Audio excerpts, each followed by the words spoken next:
Hello, everyone. Welcome to One Control Port Podcast, episode 191. I'm Benjamin Yoder here today to talk to you about video games, and I haven't played a ton of stuff again this week. Like I said, I'm kind of focusing on trying to get projects done at the moment, so I'm not playing a ton of new games. Also, there's a lot of stuff that I had kind of lingering around that I'm trying to clean up. One of the good example of that is the Tozan RPG or climbing RPG, which I put a little bit more time into this week. If you don't know what that is, it's like a mountain climbing RPG where you hire a group of ice climbers and send them up the mountain, and they got to kind of go up there, fight enemies, and then defeat the boss on top. And depending on how much money you have left after your expedition, you get like a ranking. It's a simple series game, and I streamed it on, I think, Christmas Day or Christmas Eve or something. And I enjoyed it quite a bit after I figured out how to play that game. Unfortunately, it's a game that's kind of hard to find, at least on like the English-speaking YouTube, somebody playing it correctly. But I went ahead and took the manual and scanned it and then translated it, and that gave me a good idea of what I should be doing in that game. So I've been having fun putting time into that. So I'll probably talk about that again in the future, whether that be as a casual review or on the podcast. Probably will have a casual review for that. And then also I beat the Left 4 Dead 2 Last Stand campaign. So pretty happy about that. We were able to finish it on Expert. Basically what the key was in that is, if you don't know how Left 4 Dead 2 works, typically there's like zombies kind of come in waves in that game. So they'll come in like a spurt, you kill them all, and then they'll come in another spurt after that, you'll kill them all, and things like that. And then sometimes there'll be just zombies kind of lingering around, you can just shoot them. But in the case of this finale and the Last Stand, the zombies kind of come at a consistent pace. It's like not a big group of zombies, but it's just like a couple zombies all one at a time, basically, and they just kind of funnel towards you consistently. So it's really hard to do things like heal up, anything that requires you to like fill up a bar, like when you're pouring these gas cans into a generator to complete the objective, they'll hit you and you'll drop them and things like that. So a big part of it was, or at least I think the key to us completing that was just kind of creating a safe space kind of thing, where we were able to kind of form up, have two people defending to the sides, and then one person kind of hunkered down with the person who's like either healing or filling the gas can with stuff. So we could really create like a space where we could manage a person and give them a place that they could do what they need to do. And then we could kind of rotate people around as we needed to. It felt like probably the most complex thing we had to kind of organize within that game at this point. And I think we had a good time with it. I'm not sure how much more Left 4 Dead 2 we're going to end up playing. We did finish Crash Course on Expert. I did convince them that we would do that, and it was much easier once we had played the rest of the game on Expert difficulty. But I think I'm pretty much done with Left 4 Dead 2 at this point, but it sounds like the group I'm playing with might continue to play more Left 4 Dead 2. And I don't necessarily mind that. You know, I've definitely stuck around and helped achievement hunt with them before, like with Dragon Quest Heroes 2. I helped them grind out a bunch of achievements, even though I was probably done with Dragon Quest Heroes 2 after about 40 hours, but then ended up putting another like 80 hours into it to help them out. Admittedly, Dragon Quest Heroes 2 had like a pretty intensive multiplayer mode, and when I say intensive, I should probably say difficult. It just had these really high difficulty spikes in its final encounters, so it really required you to do a lot of grinding to kind of level your character up and get proper accessories. And even though I put in like 100 something hours, and they put in like I think over 200 hours, it kind of felt like we still were only scratching the surface of what you could do with that game, accessories building wise.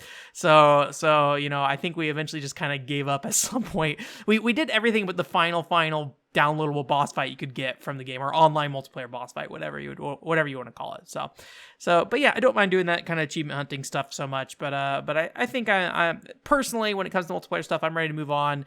I'm definitely in the mood for like an action RPG kind of thing. I think that's part of why when I picked up Final Fantasy 15 Comrades recently, I was like, oh man, I'm having a great time with this. I don't know if I'll be able to. I've been trying to recruit some people into the Final Fantasy 15 Comrades. I don't know what you would want to call it, initiative to play with me. I have someone who's interested and someone I might be able to rope in, but we'll see what happens. I'm already playing Crystal Chronicles and with that Left 4 Dead group. two to three nights a week. So I would have to kind of make space for that as well. So anyways, good times in the multiplayer times. In terms of what I played on my own this week, I went ahead and spent a good chunk of time on the Balan Wonderworld Demo. I actually did stream it on Thursday, and if you go look at my stream, I think I had a very similar reaction to a lot of people that are having right now. The first impression you get from Balan Wonderworld is not great. There are technical issues with the Switch version. And honestly, I'll say about this, I think that I played the Switch version for a little bit. I think the technical issues are a little overblown by most people. It feels like a multiplayer Switch version, so it doesn't look great. It's running at like half the frame rate as the PS4 version and stuff like that. So I think the Switch version is kind of as expected for we're going to downport this game kind of thing. But it could definitely be better, right? It's just... I'm not surprised the Switch version runs how it runs. But there's a lot of issues in terms of just like control issues, the game feeling kind of slippery. There's also only one button input for most actions. The one exception is you can change these costumes. It's kind of like a 3D platformer where you change costumes to get different abilities. But when you switch those abilities, you only have one action or skill with that ability. And sometimes those costumes can really limit what you can do. Like, for example, if you have a lizard costume that shoots energy beams out of its mouth, you can't jump. The only button you have is that button that shoots the energy beams, and then you cannot jump. So you have to switch to another costume that can jump. But you can end up in situations where if you lose your costume, because if you take damage, you'll lose a costume. If you end up in a situation where you only have a lizard costume on, you can't remove it and go back to like your neutral form that can jump. And you have to go either take damage so you get rid of the lizard costume so you can jump again, or you can go hunt down a new costume that will allow you to jump. So just some weird things like that. Some of the user interface I think could be better, and the costume swapping thing, it just takes a little too long. You have like the spin animation that plays when you transform. It just feels a little unnecessary. And I think the big thing is with Chapter 1 specifically is the environment is kind of visually noisy. There's just like, it's really dense in what they're like showing you visually, and there's a lot of like objects and things like that, but a lot of it is not really relevant to what you're doing. And they also spend a lot of time in that first chapter just kind of placing random crystals for you to pick up around the environment, which they do have a use, but it's not like immediately clear. It's basically just like coins in a Mario game or Wamba fruit in like a Crash game or something like that, right? But it's just a little bit excessive to have to collect them in that first area specifically. But if you get enough of the golden statues in that Chapter 1 in the demo, it does unlock the ability for you to go check out Chapter 4 and Chapter 6. And I will say Chapter 4 and Chapter 6 do feel like an improvement on the level design quite a bit. It's a lot more visually simplistic, but I think it adds a lot of focus to the environment you're able to kind of navigate around and interact with. And it makes it more clear where the paths are that you should be exploring to find like the extra Balan statues, which are kind of like, stars in a Mario game or something like that. Not one-to-one, but basically. And I think those are definitely the better levels. And if you do decide to play the Balan Wonderworld demo, I highly recommend going and checking out Chapter 4 and Chapter 6, because I think that gives you a better idea of what that game's trying to do. It's honestly kind of like Kirby and the Amazing Mirror in some ways, where basically it seems like, other than complete, like the resources to complete a level are there in that individual level, but if you want to go get extra Balan statues and things like that, or collectibles, you will need to go take costumes from one world and bring them to another world, but you can only hold 3 costumes at once. So you need to like make sure you don't take damage while wearing that costume, or you don't overwrite it with another costume. So you need to kind of carry costumes from one world to another. And it reminds me how in the Kirby and the Amazing Mirror, how you had to get a power up from one area on the overworld and take it all the way to another area. The Kirby and the Amazing Mirror is such a weird game, honestly. I personally do not like Kirby and the Amazing Mirror. I remember having a lot of frustration with trying to bring power-ups from one side of the world to another. But I think in Balan Wonderworld, the ability for you to have multiple costumes and the game just generally being overall more easy than I feel like Kirby the Amazing Mirror was. Admittedly, it's been a very long time since I played Amazing Mirror.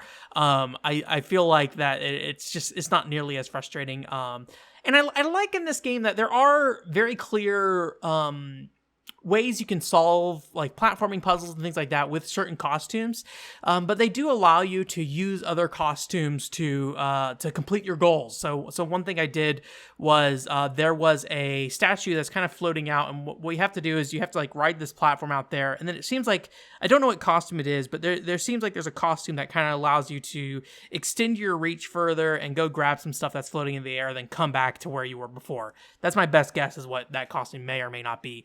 But what I was able to do was I was able to run, like go play through the entire level and get to the top of the level.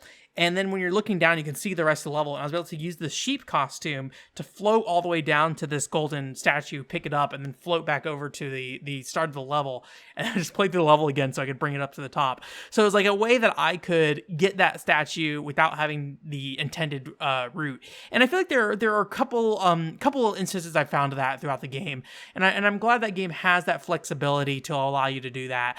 I think there are a lot of costumes in this game, which might be why they kind of limit what you can do with them, to make sure that, you know, you're only using them for these specific purposes rather than, you know, holding onto a single costume the entire game. But it just, I don't know. I think there is something kind of annoying as well about like, oh, I am like halfway through this level and I have to bring the gear costume that has like a gear on your waist, so you can go and basically move this platform around using this gear kind of thing.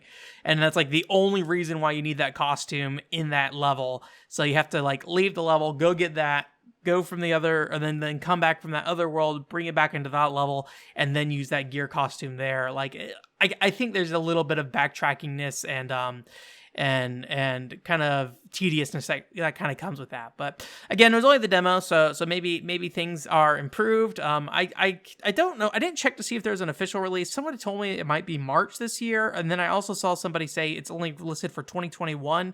So I don't really know what's going on, but in terms of release. But I do think it's a game that probably could use a bit more polish, especially on the technical side. The PlayStation 4 version, I think, generally runs well, but there are some hiccups here and there. There are some just like really weird choices too. Like the NPCs disappear when you get close to them for some reason, and I think the intention is that's supposed to be they're kind of like this ghostly effect to some extent. I don't really know for sure if that's what they're going for. I guess that's the kind of the thing is like the NPCs disappear, but it's not really clear why they disappear when you get close to them. So it's just kind of odd to see, and the way they disappear is not in a way that feels like they don't have like an effect or anything like that when they disappear. They just kind of fade out of existence. It's a strange thing. But anyways, I do think that that this game probably could benefit from a bit more polish, and thankfully I think a lot of the game's problems outside of the chapter 1 just being kind of visually noisy really could be solved by some minor changes, things like, you know, making it so every costume has the option to jump, making it so some of the user interface is cleaner, as well as you know, the costume swapping. You know, probably don't need to have your character like spin around every time you switch a costume, right? Just make them flash, you know, glow of light and use the other costume kind of thing. But I'm gonna pick this up either way, I'm pretty sure, and sit down and play through it. You know, I will say I enjoyed what I spent my time in the demo with. I actually unlocked 2 additional levels that are not in the demo, and it's pretty funny because when you go to those levels, they just kick you back to the title screen basically. It's like, it's not even like a thanks for playing. It's just like, oh, no, get out. No, you're not supposed to see this. I don't know. There's something, I mean, obviously it's intended to work that way. It's just kind of funny how, I don't know, how kind of tacked on that part is. Oh, one thing I do want to talk about with that game, I forgot. And something I should really mention is, you know, this is a Yuji Naka game. So Nights into Dreams, Rodea the Sky Soldier, things like that. It is very, very apparent that's the case. It's really funny at the end of like the first boss fight. There's like a musical number that plays and your character dances around. And it's like, this is good. This is all right. This is what I want out of this like Sega era style game from Yuji Naka, right? But there's these little things called the Tims, which are basically like the chows in that game. Or you could also think of it as these, what are those things in Nights? I forget what they're called. The Nighttopians? Nighttopians? I don't know what they're called, but they're like little pets that basically walk around, and those little crystals you collect are what you feed to them, and they kind of build, or you kind of use them to like build this structure in the hub world kind of thing. But it's pretty fun, just like how much detail they put into the Tims. They're really cute in how they move around, the noises they make when they eat the gems you give them. They make like little beep beep beep beep beep beep noises while they like bite on them. It's pretty cute. And then when you're in the levels, you actually have Tims following you around too. Like the game starts and there's just like 5 Tims following you. and like it's not very apparent while you're playing, but sometimes you'll just be playing and you'll just see a Tim attack an enemy and it'll just stun the enemy for a second, and like that's really cute. And then also they'll just go and grab items and bring it over to you, so they'll just like come over there with like an egg and be like, hey, I got an egg for you. It's like, oh, thank you for the egg. Pick it up. It's really cute. It's just not really it's more like a nice little attention to detail than it is like a core mechanic. Like it took me like a couple hours of playing that to notice that the Tims actually attacked enemies. But yeah, it's just like a cute little thing they added on, a very Yuji Naka kind of thing. Gotta play more Yuji Naka games. I was thinking recently about Let's Catch. That's something we tried to stream at one point, and that game is very much not a stream game. I'm glad that I did not try to play that any further on stream and moved on. But I do want to sit down and play Let's Catch through at some point, which if you don't know what that is, basically it's just a game where you play catch with kids in the neighborhood, and you just kind of have conversations with them while you're throwing the ball back and forth. It's kind of, it seems very indie game-ish. And it was a WiiWare game, so I guess you could definitely see it. But I think I want to sit down and spend time with that. I picked it up when it was on when the WiiWare was still online, so I was able to purchase it. So I just need to sit down and spend time with it. I imagine it's not that long of a game though. So, one other note I want to make is I played the Switch version of Balan Wonderworld with the Joy-Con battery packs that I had mentioned a few weeks ago, and I do think those Joy-Con battery packs really help with giving the Joy-Cons some extra grip, and I think I'm probably going to from now on use those whenever I just use the Joy-Cons. I think for a while, unless something changes, I will try to use those Joy-Con grips instead of the Pro Controller anytime I play a Switch game, just because I want to, I don't know, I want to play with them more. I love the Wii Remote and Nunchuck separation, and the Joy-Cons are really disappointing to me, so to be able to give them some extra girth so I can like hold on to them more. Is girth the right word? Extra, I don't know, circumference to the Joy-Con? I don't know. Whatever you want to say. Some extra grip and space. Yeah, whatever. I'm gonna get out of this conversation now. In terms of news this week, I'm gonna give a quick update to the Ocarina of Time stuff. If you don't follow that stuff, it's been kind of interesting. The maps that they're able to get out of that prototype that we talked about last week, they've been able to populate that with actors and things like that. So we're having to, or they're putting. People who are data mining the game are starting to create, dungeons based off the Space World demo and things like that, and like using the actor placements in those maps to try to accurately recreate those. So I'll link some of the videos of that in the podcast description. Yeah, it's neat. Like obviously don't care about Ocarina of Time, that's a whole thing, but like being able to see what the Deku Tree looked like in September of 1997 and be able to solve puzzles in it in a way that we can basically get a new dungeon for Ocarina of Time in it is a very cool thing. I saw there was somebody who's bringing in like the old beta versions of the Kokiri Forest Kids character models, which if you haven't seen, look drastically, well, I don't want to say drastically different than the later game, but they had more variety between them. Like the characters had more of a unique look to them for each of them rather than just more generic NPC kind of look to them. So seeing some of that stuff get brought back in the game too has been very cool. I'm really looking forward to whatever this turns into at the very end when they eventually take all these things and put them together and make a recreational Space World demo. I think I'll definitely spend the time to put some time into that. Hopefully something I can like inject into the virtual console or something. I don't have a Nintendo 64 EverDrive or anything like that. I probably should at some point, but I have enough Nintendo 64 games that I don't really need an EverDrive at this point. But I imagine things like that Goemon game on 64. I don't know what the price of that is yet, but if I wait long enough, it might just make more sense to buy an EverDrive than it does to buy the Goemon game or whatever. Mystical Ninja? That's what it's called in the US. And then there was a new trailer for a new Love Nikki game. I think it's called Shining Nikki? Yeah, Shining Nikki. And unfortunately, they don't really show any gameplay in this. If you don't know what Love Nikki is, it's basically like a dress-up game on mobile phones. So you dress up a character, and then it ranks you, and then you go into like dress competitions and things like that. It's kind of similar to Style Savvy, but much more focused, I think, on the competition side, where Style Savvy is more about running a business. And Shining Nikki looks great because Love Nikki was all 2D character portraits. They kind of looked like a to some extent, it kind of looked like this Flash, like dress up a character paper doll kind of things. But it looks good. It was like aesthetically, it was a pleasing game. But in the trailers they've been putting out for this, there's like 3D models and very nice looking 3D models. I'm hoping those are the in-game 3D models because like visually it looks great. They also have like I feel like a more, at least when I played Love Nikki, it feels like a more diverse style of clothing. There's one outfit that was like more of like a sci-fi Phantasy Star Online kind of outfit kind of thing, which I thought was nice.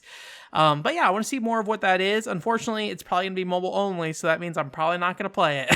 but I'm glad that game is evolving, and I hope that Shining Nikki succeeds, and maybe someday we'll get like a Switch release of a Nikki game, and I can play that instead.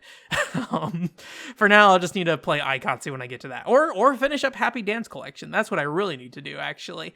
And then I saw some multiplayer for the Resident Evil Reverse thing. If you don't know what that is, basically alongside a more recent announcement of the Resident Evil 8 Village trailer, which I watched and it looks fine. I don't really have anything to say about Resident Evil 7, 8 at this point. But the multiplayer thing they announced, the Resident Evil Reverse, is I think it's like a 3-on-3 multiplayer mode thing. I didn't read the details too closely, but I was watching the gameplay for it, like some of the beta gameplay. And it basically looks like a thing where it's like a competitive multiplayer map, and then you kind of go around and you play as the main characters, and it looks built on like the Resident Evil 2 remake engine, and so it's like a third person shooter, and you shoot each other. So it looks janky in the way that like Resident Evil 6 multiplayer kind of looks janky, but I thought it looks pretty fun just because it does look and feel different than your traditional shooter. It's definitely a lot more stiff, and it means you have to like be a lot more careful with your movement, I feel like, and like when you're going to take time to stop and aim and shoot versus like a normal shooter where you can kind of keep moving if you want to. I mean, obviously you can kind of stop, like poke somebody and then run, but in case of Resident Evil, there's definitely more deliberateness to the movement, I feel like, and then once you die, you turn into a monster in the game, and then you go around and you fight that way. So you kind of go back and forth between being a person with a gun and being some kind of zombie variant, and then going back to being a person with a gun, things like that. It looked fun. I liked how it looked. I will say it doesn't look as neat as like Resident Evil 6's multiplayer does. If you haven't looked up Resident Evil 6 multiplayer, you really should. It is a fantastic dance of rolling and sliding and all the good stuff. That game has like some crazy movement in it, which is very cool. And unfortunately, the single player doesn't really ask you to use that movement too much. But in the multiplayer aspect, it's really funny to like see people like sliding around the floor, and then they kill people by sliding into it and things like that. It's really entertaining. So yeah. And that's kind of it for this week, for news and gameplay stuff. So thanks for coming. In terms of what's coming up, last week I put out a El Shaddai article on the website. It's about the fan event thing that came out of the El Shaddai trailer that was shown at E3 in 2010. It's kind of interesting. It's kind of like a Comic-Con kind of event kind of thing, or like an artist alley kind of thing if you're thinking about like conventions in the West. The article's kind of all over the place because it wasn't really intended to be about that in the first place, but I had fun putting it together and building it out, and it was the first written article I've done in a long time on the website, so I enjoyed it. So if you didn't get the chance to look at that, I'd recommend looking into it, if only because it's really interesting. The event itself is really interesting. And then this upcoming week, so tomorrow, by the time you're hearing this on the YouTube, although if you're on the podcast, this goes up on Sunday night sometimes, most of the time. The Valkyrie Revolution review is going to go up on Tuesday. So that will be up on the website then. And then I just finished editing up the Xenoblade Chronicles X casual review. So that's probably going to go up in the next week after Valkyrie Revolution. So that will be there. And then from there, I'm not quite sure what the more immediate plans will be. I think I'm going to take the time to work on the Billy Hatcher review. And I got most of that script done, or at least the last time I looked at it, it looked nearly done. You know how I am. I could go back and look at it and be like, oh, this is all garbage. Let me start all over. But I feel like from where I left it off, it was in pretty good shape. So I think that should come together pretty quickly. And then I'll see if I can get that ready for March. But if not, we'll get it out in April or something. And I've been keeping some other things in mind as well. There's some videos that I didn't quite get to last year that I do basically have the materials to do and the knowledge to do. I just have to actually spend the time to write it and put it out. So that's been on my mind too. And then just cleaning up some of these these games that I have laying around too. So we'll have an Alleyway casual review at some point. I'm sure we'll have the Tozan RPG casual review. And then once I'm done with the Tozan RPG, I'll have to get back to, I don't know what I'll get back to next. Probably Happy Dance Collection. I feel like that's more on my mind than anything else. So, and then for the stream, we're still playing Industrial Spy Operation Espionage. I will say the last stream, I also had to use a guide to get through. I hope that doesn't become a trend in that game, because I would hate that the last 3 streams of that game just be me staring at a GameFAQs guide. I don't think that's how I want to stream that game or play it per se, but I also feel like we're so invested in it at this point that I just want to push through it and finish it up. But it's unfortunate. That game definitely has a soft spot, or I have a soft spot for that game in my heart, but there are a lot of problems with that game and how it communicates to the player. Information, and I will probably be very critical of it if I do a casual review. And then probably also be like, oh my god, I love this game, please. Please understand, this game's really cool, but also it's a nightmare to play at times. So, those are the fun reviews. Just trying to justify why this game is really cool, even though it's got a lot of problems. Anyways, that's it for this week. Thanks for coming. OneControllerPort.com is the website. Yeah, we'll be streaming again on Thursday at 7 p.m. Pacific time. I hope you have a great week. Bye.